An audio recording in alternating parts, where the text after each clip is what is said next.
La plateforme Auragen est une plateforme de séquençage à très haut débit mise en place en 2018 en région Auvergne-Rhône-Alpes qui propose trois types d'analyses. Le séquençage d'exomes entiers qui va analyser l'ensemble des régions codantes des gènes, c'est-à-dire les exons. L'analyse par séquençage du génome entier qui consistera à analyser l'ensemble du génome et enfin le transcriptome qui analyse l'ensemble de l'expression génique.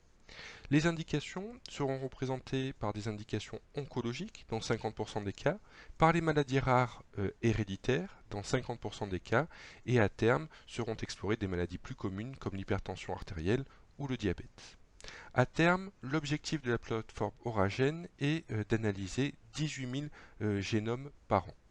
L'intégration des données génétiques dans la prise en charge du malade, qui permettront de lui proposer une prise en charge personnalisée, va nous faire entrer dans une nouvelle ère qui est l'ère de la médecine génomique. Les préindications retenues à l'heure actuelle en oncologie sont de trois types. Tout d'abord, les cancers pédiatriques en situation de maladie réfractaire ou de rechute avec échec du traitement curatif. Cette indication concerne les cancers de l'enfant et de l'adolescent et a pour objectif d'identifier chez ces patients un marqueur génétique actionnable permettant d'orienter ces patients vers l'essai clinique le plus approprié. Les deux autres indications s'adressent à des patients pour lesquels une prédisposition héréditaire au cancer est suspectée soit en raison de cancers précoces et ou multiples chez un même individu, caractérisant les cas extrêmes sporadiques, soit en raison d'antécédents familiaux sévères de cancer, définissant les cas extrêmes familiaux.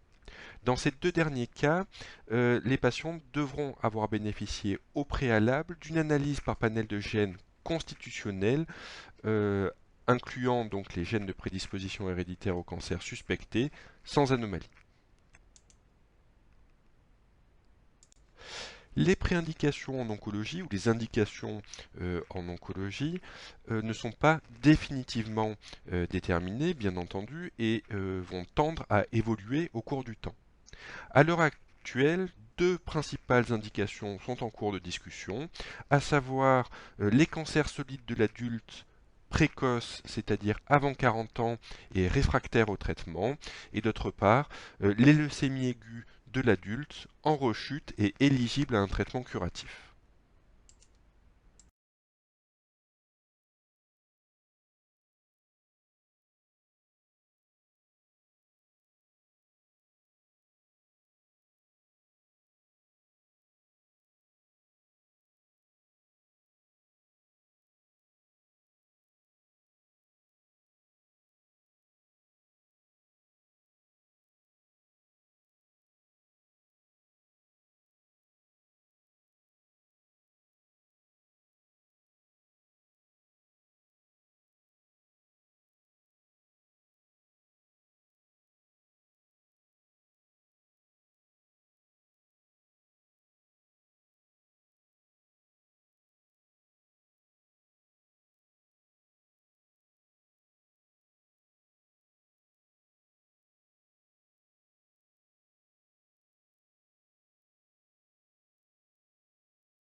Le séquençage d'exomes entiers permet d'analyser l'ensemble des gènes d'un patient.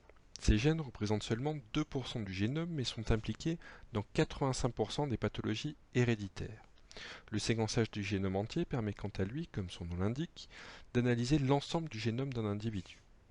Il existe donc un risque certain d'identifier une mutation présente à l'état constitutionnel et donc impliquée dans une pathologie héréditaire qui n'étaient pas sollicités. C'est ce qu'on appelle des variants secondaires non sollicités. On distinguera des variants dans des gènes actionnables, c'est-à-dire pour lesquels on pourra proposer une prise en charge médicale, des variants non actionnables, ne permettant pas de proposer une prise en charge médicale. Le Collège américain de génétique médicale et de génomique a proposé une liste de gènes à analyser systématiquement dans le cadre de tout séquençage à très haut débit. Ils incluent des gènes impliqués dans la prédisposition héréditaire au cancer, actionnables, donc pour lesquels une prise en charge médicale peut être proposée, mais également des gènes impliqués dans des maladies héréditaires sans risque de cancer associé, incluant principalement des maladies vasculaires comme le syndrome d'Ehlers dans l'os ou le syndrome de Marfan, des maladies cardiaques héréditaires comme les cardiomyopathies hypertrophiques ou dilatées héréditaires, des maladies métaboliques comme l'hypercholestérolémie familiale ou encore la maladie de Wilson. Les analyses par séquençage à très haut débit proposées sur la plateforme Auragen sont donc à risque d'identifier des mutations à l'état constitutionnel et donc impliquées dans des pathologies héréditaires et qui n'étaient pas initialement sollicitées.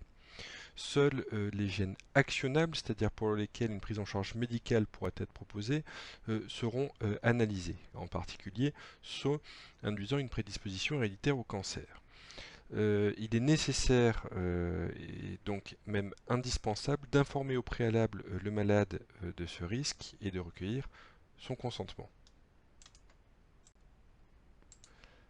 Les règles éthiques et réglementaires encadrant une prescription d'analyse par séquençage à très haut débit des caractéristiques génétiques d'un individu portent sur différents points. Le premier point est la prescription. La prescription d'une analyse des caractéristiques génétiques d'un individu peut être effectuée uniquement dans un cadre médical ou de recherche. Le prescripteur peut être un médecin généticien ou un médecin non généticien connaissant la situation clinique des pathologies héréditaires et leurs conséquences et travaillant en relation avec une équipe d'oncogénétique. Le prérequis à la prescription sur la plateforme Auragen est une inscription sur la plateforme hybride génétique après validation de cette présente formation. Elle nécessite, encore une fois, au préalable, une information du malade et un recueil de son consentement. Les aspects éthiques et réglementaires concernent également les informations à délivrer au préalable au malade. Cette information devra être claire, loyale, appropriée, adaptée à la compréhension du malade et à son degré de maturité et délivrée au cours d'une consultation individuelle. Cette information devra porter obligatoirement sur les points suivants. En premier lieu, le malade devra être informé des caractéristiques de la maladie recherchée.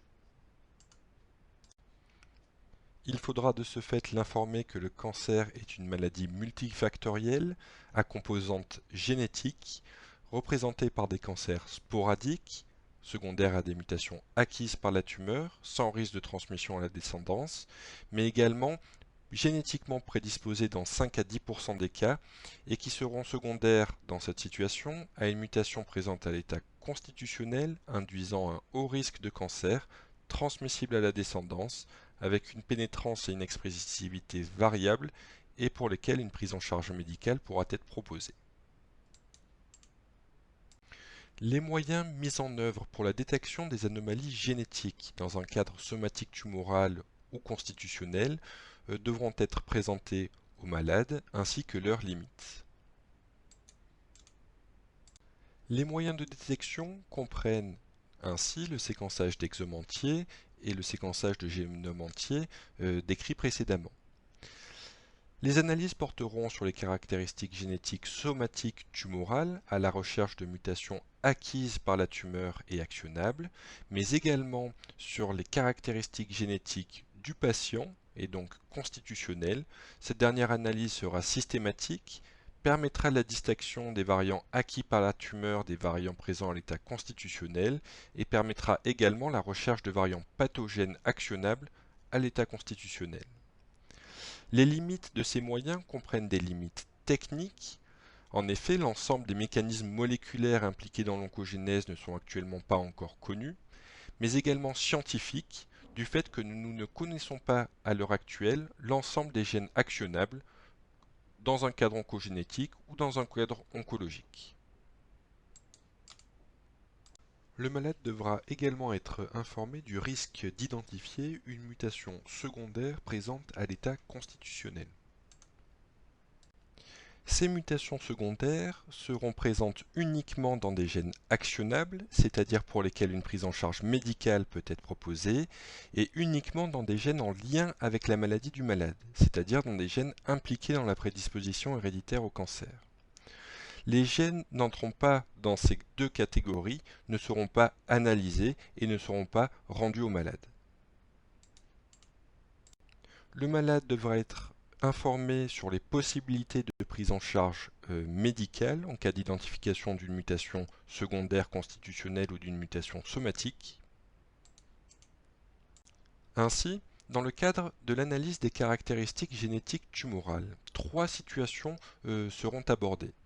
La première situation est l'identification d'une mutation dans un gène actionnable associée à un traitement avec une autorisation de mise sur le marché. On pourra ainsi proposer aux malades concernés un traitement adapté, personnalisé. En cas d'identification d'une mutation dans un gène sans traitement avec AMM associé, on ne pourra proposer de traitement personnalisé, mais on pourra l'orienter sur un essai clinique le plus approprié si celui-ci existe. En l'absence de mutation identifiée, on ne pourra pas proposer de prise en charge personnalisée.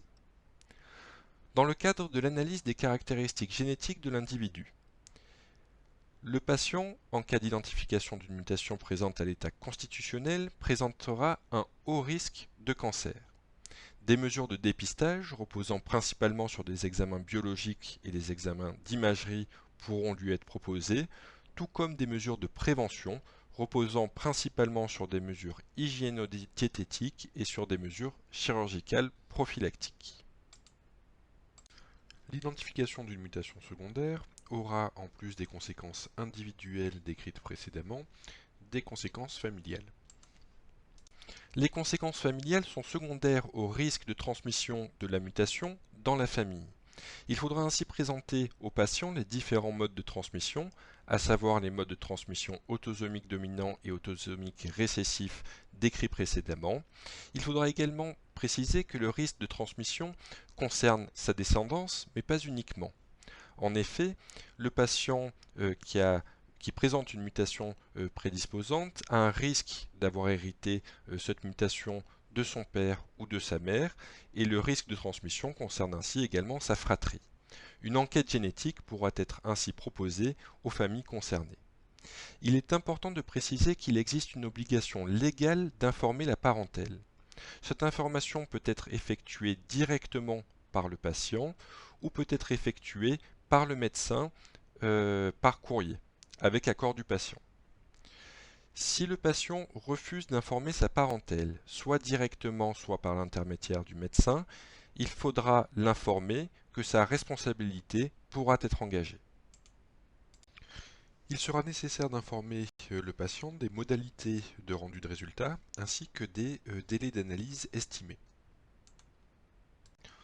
En présence d'une mutation à l'état constitutionnel, le résultat sera rendu par le médecin généticien. En l'absence de mutation présente à l'état constitutionnel, le résultat sera rendu par le médecin prescripteur, généticien ou non. Dans ces deux situations, le résultat sera rendu au patient au cours d'une consultation individuelle. Le délai d'analyse reste encore à déterminer, mais serait aux alentours de 6 semaines à terme. Le patient devra également être informé de la possibilité de conserver ses prélèvements biologiques et ses données de séquençage, et ce, dans un cadre de diagnostic ou de recherche. Dans un cadre diagnostique, le patient doit donner son consentement à la poursuite des analyses génétiques effectuées à partir des prélèvements biologiques et des données de séquençage en fonction de l'évolution des connaissances. Dans un cadre de recherche, le patient doit également donner son consentement à l'utilisation ultérieure des prélèvements biologiques disponibles après les examens diagnostiques et à l'utilisation des données de séquençage. Dans ce contexte de recherche, il faudra au préalable informer le patient sur la nature de la recherche envisagée et ce dernier peut s'opposer à la réalisation de cette recherche à partir de ces prélèvements. Enfin, le malade devra également être informé de sa liberté d'accepter ou non l'examen des caractéristiques génétiques et d'en connaître ou non les résultats. Après avoir délivré l'ensemble des informations au patient, il faudra lui remettre une attestation de consultation ainsi qu'un livret reprenant les principales informations délivrées au malade. Les aspects éthiques et réglementaires comprennent également la nécessité du recueil du consentement du malade avant toute analyse de ses caractéristiques génétiques. Le consentement du malade avant toute analyse génétique est obligatoire. Il est révocable à tout moment. Il nécessite qu'une information adaptée ait été au préalable dispensée au malade avec une remise d'une attestation de consultation et d'un livret d'information. Le consentement doit comporter obligatoirement l'indication et la nature de l'examen effectué et il devra également porter sur plusieurs éléments comprenant le consentement à effectuer l'analyse des caractéristiques génétiques, à la communication des résultats de l'analyse constitutionnelle, à informer la parentèle, soit directement, soit par l'intermédiaire du médecin. Si le patient refuse d'informer sa parentèle, il faudra à ce moment-là l'informer du risque que sa responsabilité soit engagée. Enfin, le consentement du malade est nécessaire quant à la conservation de ses prélèvements biologiques et de ses données de séquençage, et ce dans un cadre diagnostique et ou dans un cadre de recherche. De plus, il est nécessaire d'avoir le consentement du malade pour informer le sécos en cas de don de gamètes au préalable du malade, afin d'informer les individus nés de ce don de gamètes, de la présence d'un risque héréditaire familial.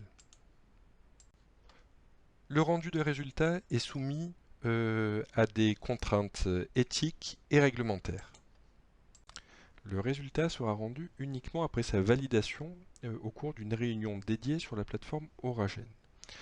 Cette réunion assurera la validation de l'interprétation des données de séquençage et la rédaction d'un compte-rendu qui sera remis au médecin prescripteur. En présence d'une mutation à l'état constitutionnel, les données constitutionnelles seront rendues par le médecin généticien. En l'absence d'une mutation à l'état constitutionnel, le résultat sera rendu par le médecin prescripteur. Il est à noter que cette absence n'écarte aucunement le risque héréditaire au cancer du fait que l'ensemble des gènes impliqués dans la prédisposition héréditaire au cancer ne sont pas à l'heure actuelle connus. Il ne faudra donc pas hésiter à orienter le malade vers une consultation d'oncogénétique pour adapter la prise en charge individuelle et familiale en cas de cancer précoce ou d'antécédents familiaux de cancer. Il est à noter que les données brutes de séquençage ne seront pas rendues au malade ou au médecin prescripteur.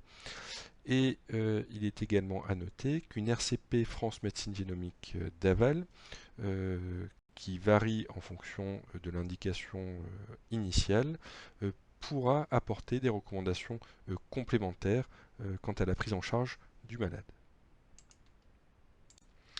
Le séquençage à très haut débit proposé par la plateforme Oragen dans le cadre du plan France Médecine Génomique représente une véritable révolution technologique et médicale. Ce séquençage permettra d'intégrer les données génétiques du patient ou de la tumeur qu'il a développée dans son parcours de soins dans le cadre d'une médecine génomique personnalisée en oncologie. Le séquençage à très haut débit inclura dans ses indications systématiquement une analyse des caractéristiques génétiques de la tumeur, mais également du malade, d'où un risque d'identifier une mutation présente à l'état constitutionnel, c'est-à-dire impliquée dans des maladies héréditaires. initialement non sollicités. Seuls seront rendus aux prescripteurs des mutations dans des gènes actionnables, c'est-à-dire pour lesquels une prise en charge médicale pourrait être proposée aux patients, et ces variants présenteront des conséquences individuelles et familiales qu'il sera nécessaire d'exposer au préalable aux malades. Il existe donc une nécessité d'informer le patient avant toute prescription d'analyse génétique et bien entendu de recueillir son consentement.